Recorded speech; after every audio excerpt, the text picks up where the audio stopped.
Ok, chévere. Bueno, un saludo para todos.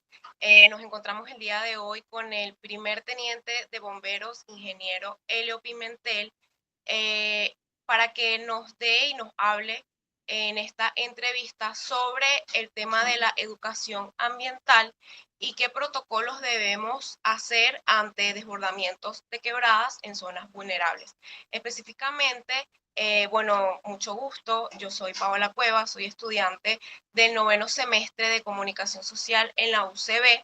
Actualmente me encuentro cursando Periodismo 4 y estoy haciendo un reportaje específicamente sobre lo que ya les comenté, el tema de la educación ambiental y cómo se puede gestionar los riesgos en estos casos.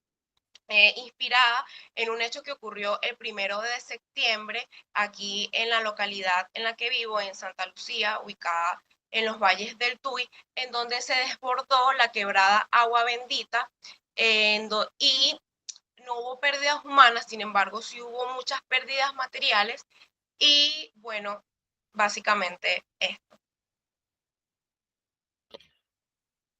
Hola, hola Paola, y por supuesto a todos los que tienen la oportunidad de ver esta grabación, te felicito por haber tomado este tema tan importante y fundamental.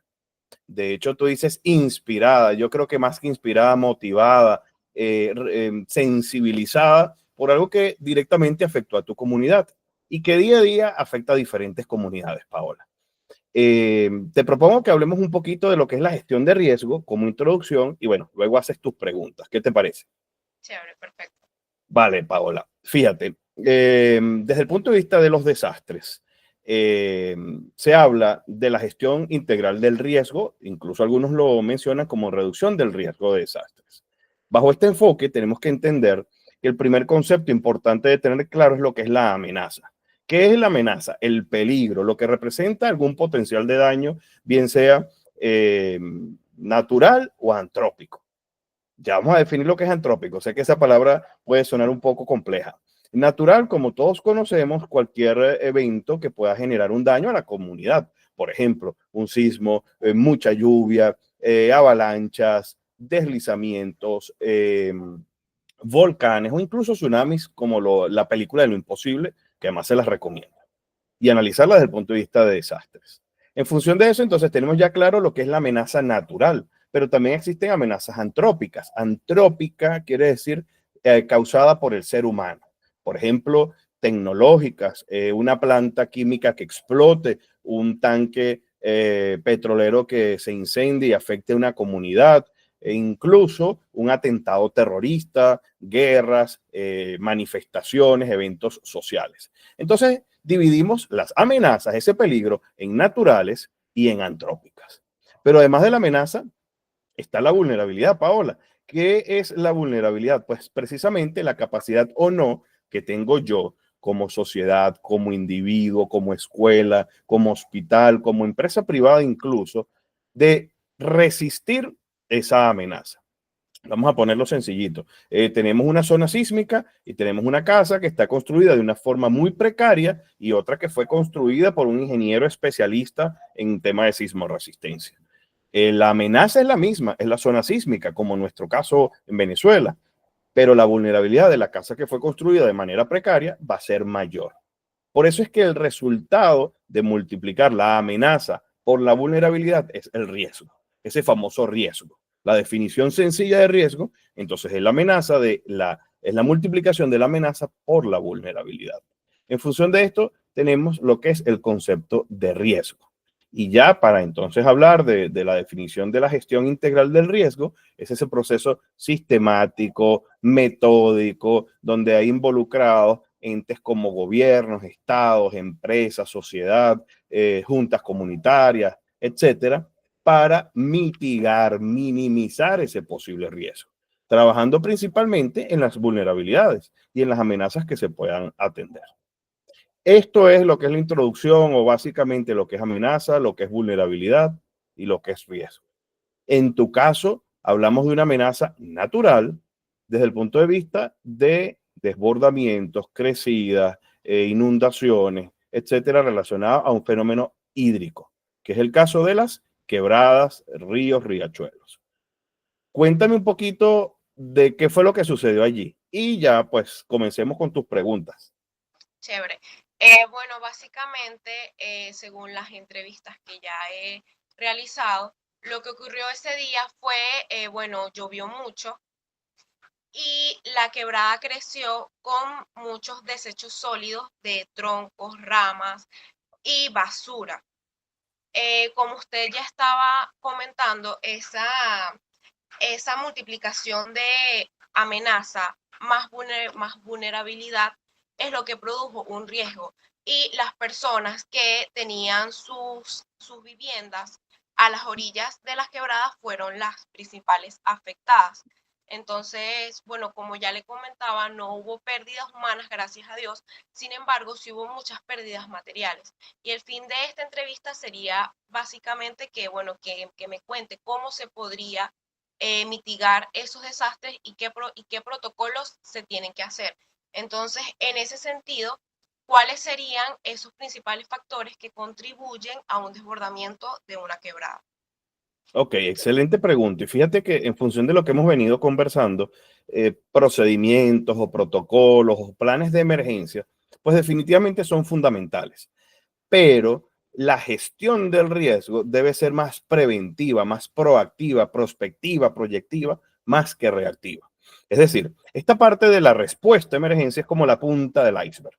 ¿Qué debe haber por debajo de todo eso y qué debe sustentar las patas de la gestión del riesgo? Bueno, primero que la gente no debe construir cercano a las quebradas. Segundo, que no debemos afectar ese cauce de las quebradas. Tercero, que no debemos arrojar enseres, artefactos, basura. Cuarto, que las alcaldías, que son las principales responsables, en conjunto con los organismos que les corresponda, hacer podas y talas preventivas, el mantenimiento, dragado, es decir, esa parte preventiva.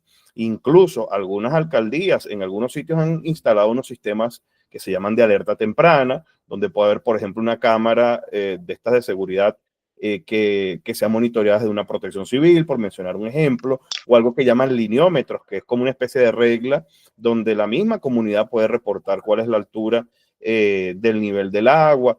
Es decir, hay múltiples acciones de ingeniería civil, ingeniería hidráulica, de gestión de riesgo previas al evento para evitar que ocurra. ¿Y cuándo tenemos que hacer esto, Paola? Desde ya. En época de sequía. No esperar que llegó la época de lluvia y entonces decir la quebrada se desbordó, vamos a llevarle colchones, agua y medicamentos a la gente que se ve afectada. Definitivamente eso hay que hacerlo y eso es importante. Pero como te digo, la prevención comienza desde ya. Ingeniería hidráulica, ingeniería mecánica, gestión de riesgos, evitar construcción cerca de los cauces de ríos, hacer limpieza, desmalezamiento, levantar, dragado y por supuesto que la gente no arroje sus artefactos.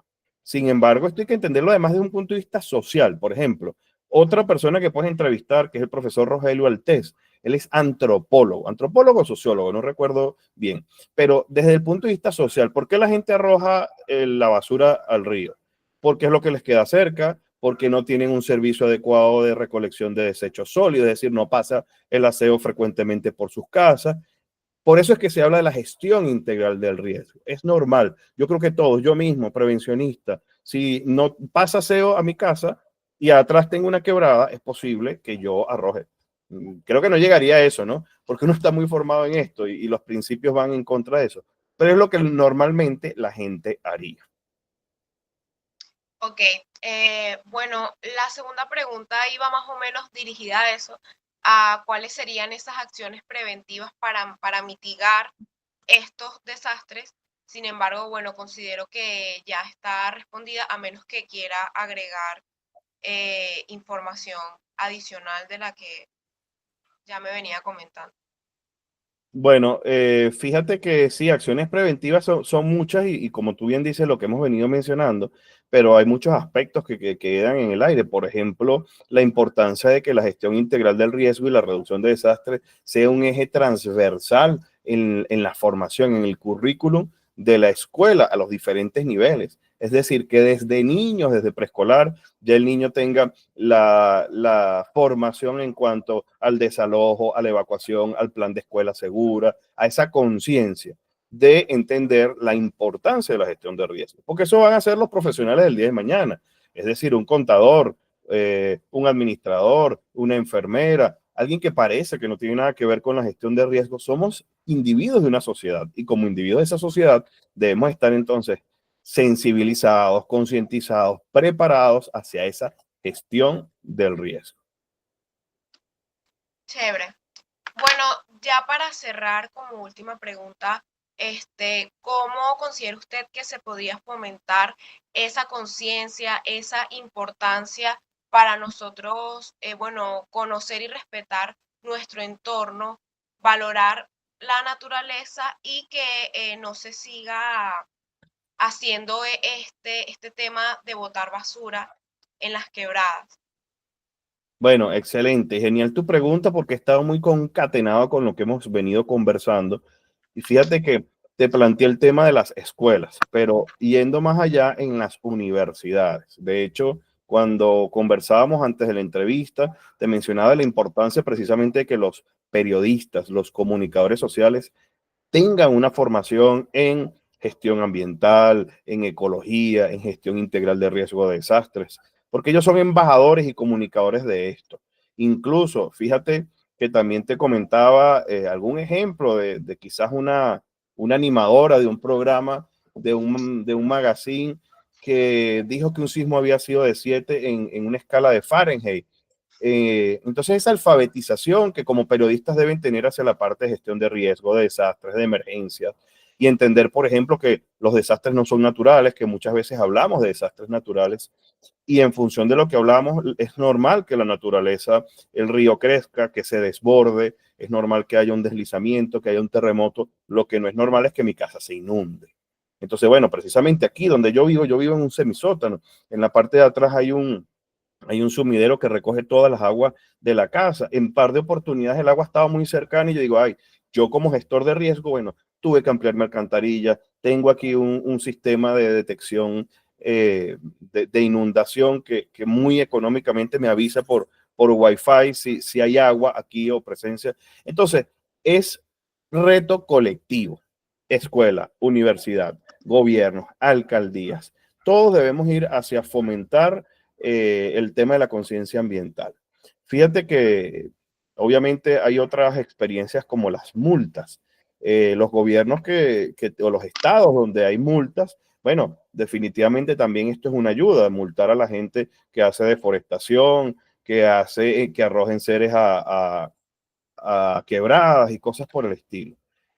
Bajo este enfoque, el reto es largo, pero tenemos que comenzar a transitarlo y tenemos que seguir entonces en esta formación continua, constante y a todos los profesionales también. Chévere, perfecto. Bueno, por lo que entiendo sería como un conglomerado, un reto colectivo, como usted está diciendo, en el que haya participación activa tanto de los ciudadanos, de las personas que somos nosotros, tanto como de los gobiernos o de las autoridades, que se creen esas políticas públicas para que pueda haber un cambio y bueno, empecemos a cuidar nuestro planeta, nuestra naturaleza, nuestras quebradas, nuestros ríos y que se mitiguen estos casos lamentables. Bueno, muchísimas gracias por la entrevista. Es una información muy valiosa y que tenga feliz día. Bueno, muchísimas gracias a ti, Paola, por esta iniciativa, por permitirme difundirlo, publicarlo, por tomar la idea de la gestión de riesgo. Y bueno, hay periodistas especializados en esto, como es la profesora Alba Marina. De hecho, fíjate que ella plantea algo interesantísimo en un curso que dará patrocinado por la Embajada de Francia, de líderes del cambio climático, que es la importancia precisamente de estas intervenciones en las comunidades para generar conciencia y para lograr objetivos, es que primero tenemos que informar, a las comunidades hay que informarles, hay que explicarles eso, lo que es una amenaza, lo que es una vulnerabilidad, lo que es el riesgo, la diferencia entre resiliencia, capacidad, resistencia, todo eso. Informar. Después involucrar. Ellos tienen que ser partícipes de este proceso. ellos tienen que hacer, toma esas decisiones a través de sus planificaciones locales, de sus consejos comunales, de sus juntas de vecinos, etcétera. Y luego, bueno, persuadir. Persuadimos con campañas, con propaganda, con publicidad, con cualquier medio que podamos llegar a la gente. Y como te digo, es un reto colectivo, es una tarea de todos. Nuevamente, felicitaciones, gracias a ti por esto. Y bueno, recuerden que estamos a la orden. Yo soy Elio Pimentel, pueden seguirnos a través de @epsica, como E de ergonomía, P de prevención, S de seguridad, I de integral y sea como compañía anónima. Estamos tratando de hacer un mundo más seguro, saludable para todos. Gracias y que tenga feliz tarde. Gracias, feliz tarde. Muchas gracias a usted.